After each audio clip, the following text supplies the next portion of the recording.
E assim, conforme prometido, fiquei de hoje explicar as geometrias que foram colocadas nos desenhos da alma, creditados nos livros no livro Pérola da Alma. Quem está com o campo significado com um espiral,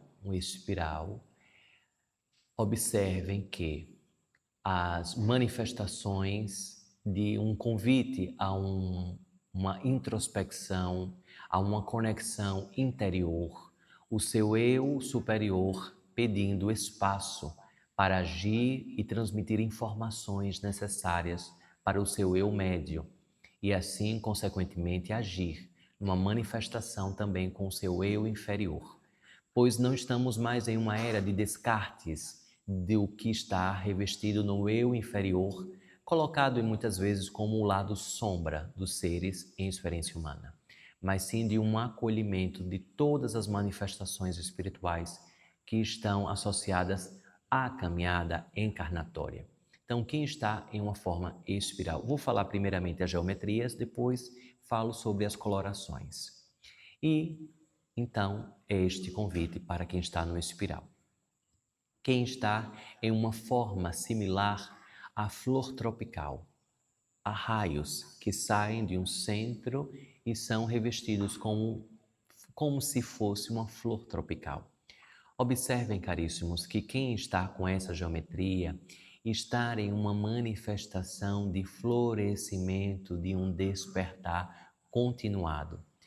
São seres que manifestam em suas almas a compreensão do adormecimento de conhecimentos que até então estava aprisionado nas suas próprias trajetórias e que, com o passar das suas próprias escolhas, vai se despertando para compreender ainda mais as manifestações e os sinais espirituais. O quanto isso é majestoso, o quanto isso está sendo cada vez mais compreendido com maior leveza, com maior tranquilidade, diferente dos aprisionamentos de vidas passadas.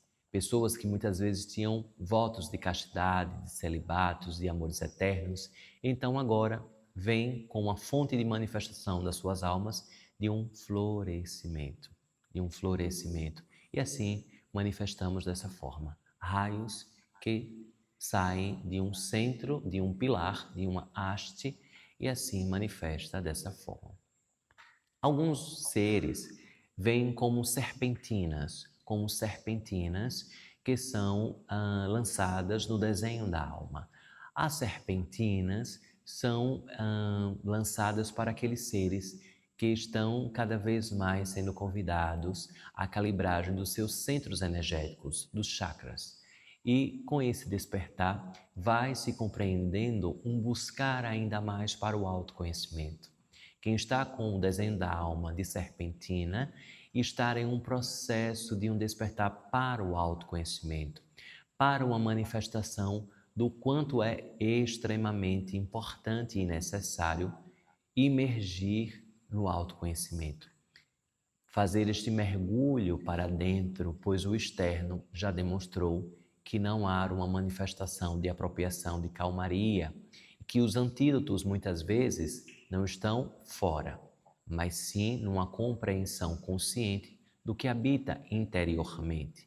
E somente aqueles seres que se colocam à disposição de transitar pelos vales necessários, pelas serpentinas da vida, pelo despertar da força Kundalini, pode sim manifestar gradualmente a compreensão do que o autoconhecimento que precisa ser enfrentado com encorajamento, pois à medida em que você vai trilhando o seu caminho de autoconhecimento, várias partes de você vai sendo mostradas, partes que muitas vezes você não reconhecia e partes do outro também que você não enxergava de uma forma, de um ponto de vista mais real, mas sim de um ponto de vista idealizado.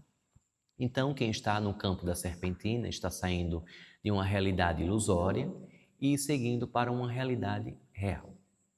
E assim, caríssimos, quem está com a geometria, com um traço centralizado e como se fossem asas que saem desse traço centralizado são movimentos de um despertar espiritual, movimentos de uma proteção espiritual, não só garantida ao arcanjo Miguel, mas o mais conhecido dentro da patronagem que é realizada na egrégora de Águas de Aruanda, mas as egrégoras espirituais, por meio das 9 hierarquias angelicais, estão buscando ainda mais a conexão. Então, são seres que estão atualmente em peregrinações interiores. São seres que estão em um despertar muito silencioso, muito introspecto na sua jornada mediúnica e nesse despertar espiritual que vai se revelando cada vez mais. Então, caríssimos, para você que está dentro dessa geometria, independentemente das cores que foram revestidas, observem-se como peregrinos de si, peregrinos dessa jornada espiritual. E assim, caríssimos, acredito que essas geometrias tenham sido as geometrias centrais para as formas que foram transmitidas nos desenhos da alma. E as cores mais escuras, como o preto e o marrom, utilizados em alguns desenhos, observem-se que ainda existem pontos a serem enfrentados.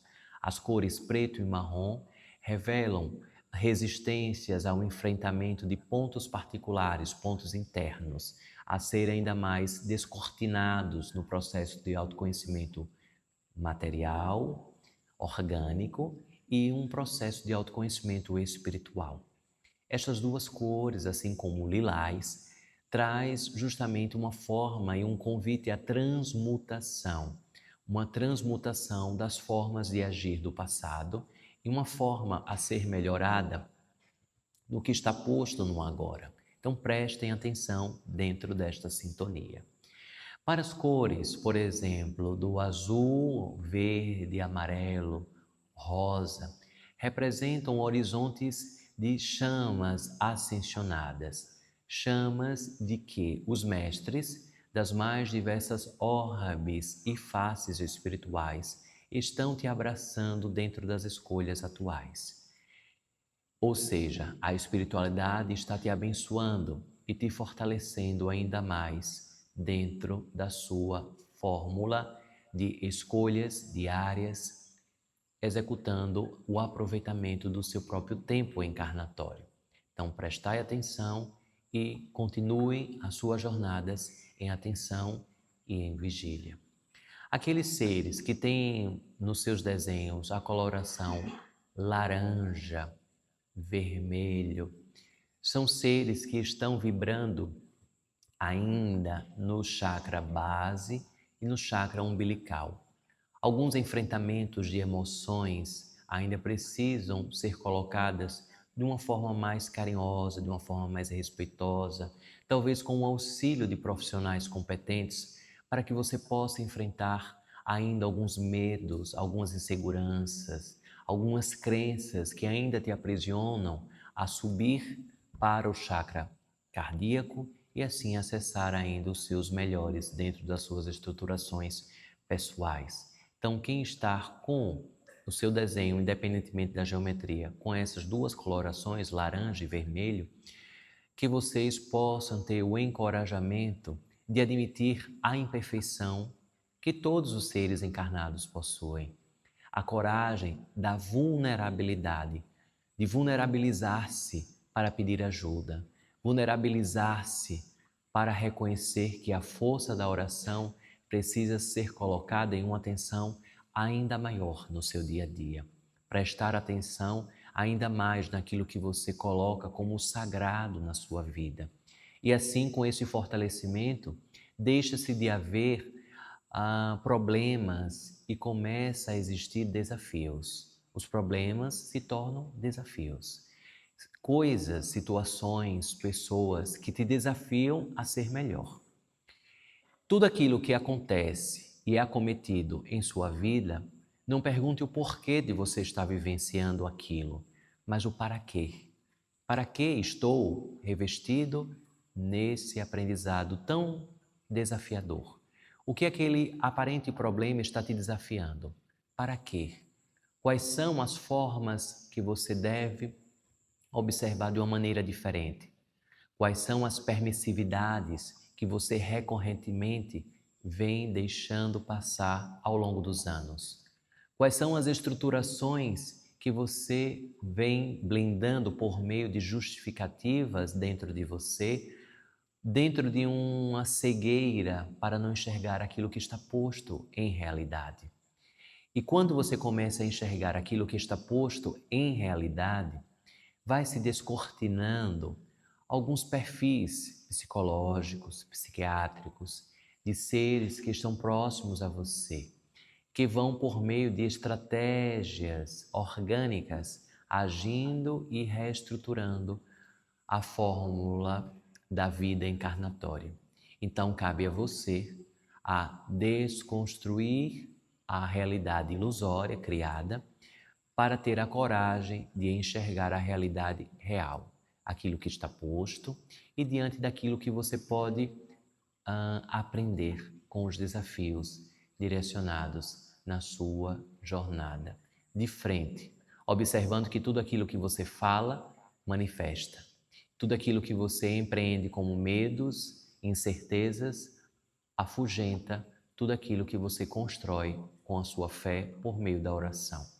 Então, se você confia no plano divino, nada nem ninguém consegue furtar a sua paz. Não mais de uma forma tão fácil, tão fragilizada. Porque talvez na vida você foi sendo condicionado, condicionada a compreender que o outro detinha uma força maior sobre você, detinha um saber maior sobre você. Mas o outro, nesse descortinar, se revela tão senhor ou tão senhora somente do próprio destino de si. E a você, observando as suas escolhas, não perdendo mais tempo por meio de campos equivocados, colocados a cada dia por meio de jornadas internas. O que você ainda está justificando para você para aprisionar aquilo que já não faz parte mais da sua jornada? Às vezes, quando você vai subindo a montanha do autoconhecimento espiritual, parece que os desafios aparentemente vão sendo colocados de uma maneira ainda maior. Parece que os holofotes vão sendo colocados ainda mais, para que você não que você precise provar a subida, pois a espiritualidade não executa com testes, mas sim para que você possa orquestrar internamente o que verdadeiramente faz sentido.